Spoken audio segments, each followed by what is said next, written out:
ಹುಬ್ಬಳ್ಳಿ ವಿಮಾನ ನಿಲ್ದಾಣಕ್ಕೆ ಭೂಮಿ ಕೊಟ್ಟವರು ಇದೀಗ ಅತಂತ್ರ ಆಗ್ಬಿಟ್ಟಿದ್ದಾರೆ. ಇದ್ದ ನಿವೇಶನ ಕೊಟ್ಟು ಬೀದಿ ಪಾಲಾಗ್ಬಿಟ್ಟಿದ್ದಾರೆ ಸಂತ್ರಸ್ತರು.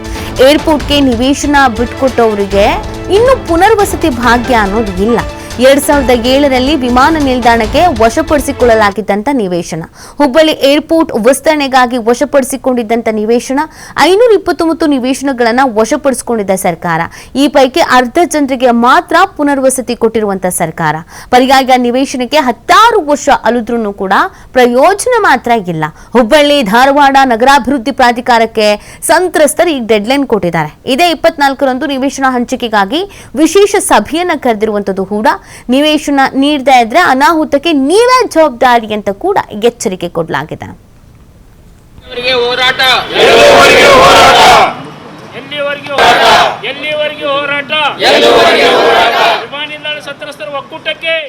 ಅಲ್ಲಿನ ಸಂತ್ರಸ್ತರನ್ನ ನಮ್ಮ ಪ್ರತಿನಿಧಿ ಯಲ್ಲಪ್ಪ ಮಾತನಾಡಿಸಿದ್ದಾರೆ. ಏನ್ ಹೇಳ್ತಾ ಇದ್ದಾರೆ, ಅವ್ರ ಬೇಡಿಕೆ ಏನು ಕೇಳೋಣ ಬನ್ನಿ.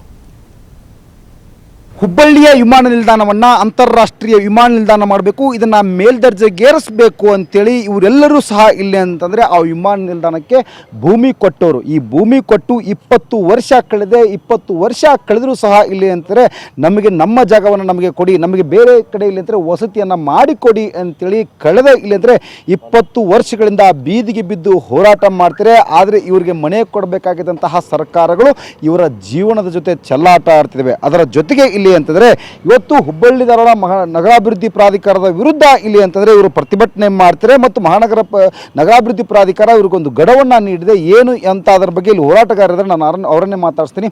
ಸರ್, ಕಳೆದ 20 ವರ್ಷಗಳಿಂದ ಹೋರಾಟ ಯಾವುದಕ್ಕಾಗಿ ತಮ್ಮದು ಮೂಲಭೂತ ಹೋರಾಟ, ಇವತ್ತು ಪ್ರಮುಖ ಹೋರಾಟ ಏನು ಸರ್? ಇದು ನಮ್ಮ ಹೋರಾಟ ಅಂದರೆ ತಪ್ಪಾಗ್ತದೆ. ನಮ್ಮ ಜೊತೆಗೆ ಮಾಡ್ಕೊಳ್ಳುವಂಥ ಸರ್ಕಾರ ಒಪ್ಪಂದ ಮಾಡಿಕೊಂಡು ಕೆಲವೊಂದು ಜನಕ್ಕೆ ಇದೇ ನಗರಾಭಿವೃದ್ಧಿ ಪ್ರಾಧಿಕಾರದಿಂದ ಕೆಲವೊಂದು ಜನಕ್ಕೆ ಪುನರ್ವಸತಿ ಅಂತ ಹೇಳಿ ನಿವೇಶನಗಳು ಕೊಟ್ಟಿದೆ. ಇನ್ನು ಅರ್ಧ ಜನಕ್ಕೆ ಕೊಟ್ಟಿಲ್ಲ ಸರ್. ನೀವು ಕೊಡ್ತೀವಿ ಅಂತಂದು ಹೇಳಿ 2008ರಿಂದ ಹಿಡಿದು 16ರವರೆಗೆ ಅರ್ಧ ಜನಕ್ಕೆ ಕೊಡ್ತು.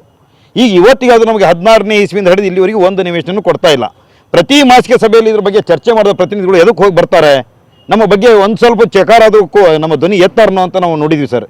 ಇಲ್ಲಿವರೆಗೂ ಎತ್ತಿಲ್ಲ. ಆದರೆ ಇತ್ತೀಚೆಗೆ ಮಾತ್ರ ಸರ್ಕಾರ ಬೆಂಗಳೂರಲ್ಲಿ ಕೋಗಿಲ ಅನ್ನೋ ಒಂದು ಕಾಲನಿಯಲ್ಲಿ ಆಗಿರುವಂಥ ಒಂದು ಸಮಸ್ಯೆನ 24 ಗಂಟೆಯಲ್ಲಿ ಬಗೆಹರಿಸಿದ್ರು. ನಮ್ದು 24 ವರ್ಷ ಆದರೂ ಯಾಕೆ ಸಮಸ್ಯೆ ಬಗೆಹರಿದಿಲ್ಲ ಅನ್ನೋದಕ್ಕೋಸ್ಕರ ಇವತ್ತು ನಮ್ಮ ಪರಿಸ್ಥಿತಿ ಹೇಗಿದೆ ಅಂದರೆ ಅತಂತ್ರ ಪರಿಸ್ಥಿತಿಯಲ್ಲಿ ಇದ್ಕೊಂಡು ಎಷ್ಟೋ ಸುಮಾರು ಜನ ಇವತ್ತು ಸ್ವರ್ಗಸ್ಥರಾಗಿದ್ದಾರೆ. ಹಿಂಗೆ ನಮ್ಮ ವಯಸ್ಸು ಕಳ್ಕೊಂಡು ಹೋದರೂ ನಮಗೊಂದು ಸರ್ಕಾರದ ಅಭಿವೃದ್ಧಿಗೋಸ್ಕರ ನಾವು ಕೊಟ್ಟಂಥ ಒಂದು ಸ್ವತ್ತುಗಳಿಗೆ ಕೊಡ್ತಾ ಇಲ್ಲ. ಅಕ್ರಮವಾಗಿ ಅಕ್ವಿಸಿಷನ್ ಮಾಡುವಂಥವ್ರಿಗೆ 24 ಕೊಟ್ಟು ನಾವು ಸಕ್ರಮವಾಗಿರುವಂಥವ್ರಿಗೆ ಇವತ್ತಿಗೂ ಕೊಡ್ತಾ ಇಲ್ಲಲ್ಲ, ಯಾಕೆ ಅನ್ನೋಂಥದ್ದು ಒಂದು ಇದಾಯ್ತು ಸರ್. ಅದಕ್ಕೋಸ್ಕರ ಇವತ್ತು ಮಾಸಿಕ ಸಭೆ ಇರುವಂಥದ್ದಕ್ಕೆ ಎಲ್ಲರೂ ನಗರಾಭಿವೃದ್ಧಿ ಪ್ರಾಧಿಕಾರನ ನಾವು ಮುತ್ತಿಗೆ ಹಾಕಿದ್ದೀವಿ. ಅವರು 24ನೇ ತಾರೀಕು ನಿಮಗೋಸ್ಕರ ವಿಶೇಷ ಸಭೆ ಕರೆಸ್ತೀವಿ ಅಂತ ಹೇಳಿದ್ದಾರೆ. ಅದರಲ್ಲಿ ನಂಬಿಕೆ ಇಲ್ಲ.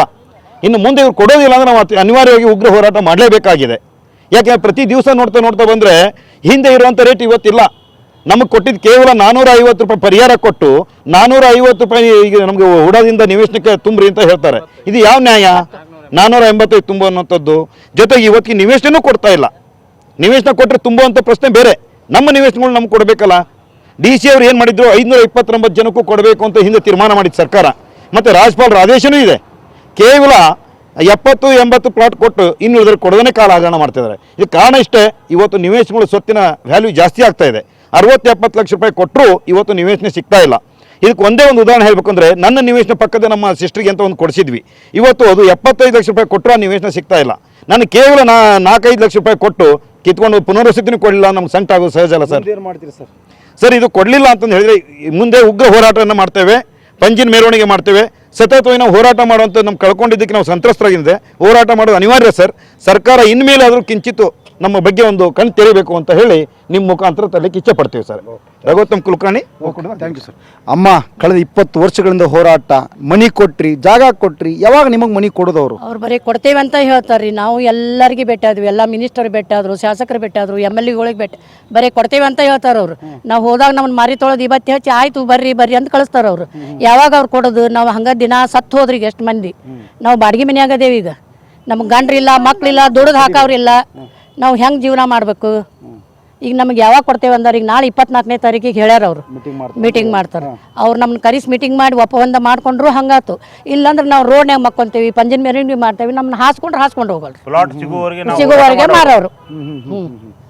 ಯಾವಾಗಿದ್ದು ಮನೆ ಕೊಡೋದು 20 ವರ್ಷ ಆಯ್ತು. ಅದ ಬರ್ತೈತೆ ಕೊಡ್ತೇವೆ ಅಂತ ಹೇಳ್ತಾರೆ. ಈಗ ಎಷ್ಟು ಮಂದಿ CMಗಳಾಗಿ ಹೋದ್ರು, 7-8 ಮಂದಿ CMಗಳಾಗಿ ಹೋದ್ರಿ. ಈಗ ಬರೀ ಅವ್ರು ಕೊಡ್ತೇವೆ ಅಂತ ಹೇಳೋಕಾರ ನಮಗೆ ಕುಂದಿರ್ಸ್ಕೊಂತಾರ, ಮಾತು ಹೇಳ್ತಾರ.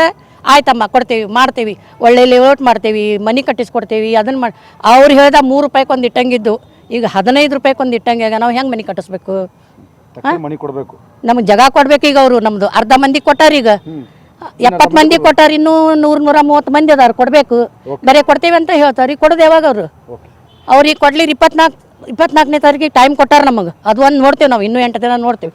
ನೋಡಿ ಆಮೇಲೆ ನಾವು ಮುಂದಿನ ಮತ್ತೆ ನಾವು ಮಾಡ್ತೇವೆ, ಉಗ್ರ ಹೋರಾಟ ಮಾಡ್ತೇವೆ. Okay, thank you sir. ಬರೀ ಹೋರಾಟನೇ ಆಯಿತು. ಕಳೆದ 20 ವರ್ಷಗಳಿಂದ ಹೋರಾಟ ನಿಮ್ಮೆಲ್ಲರನ್ನು ಬೀದಿಗೆ ಬಂತು. ನಿಮ್ಮೆಲ್ಲರನ್ನು ಬೀದಿಗೆ ತಂದರು, ಮನೆ ಕೊಡ್ತೀನಿ ನಿಮ್ಗೆ ಅಂತೇಳಿ, ಜಾಗ ಕೊಡ್ತೀನಿ ಅಂತೇಳಿ. ಯಾವಾಗ ಕೊಡೋದು ಅಂತ ಸರ್? ಅದು ಇನ್ನೂವರೆಗೆ ಏನೂ ಕೊಟ್ಟಿಲ್ಲ ಅವರು.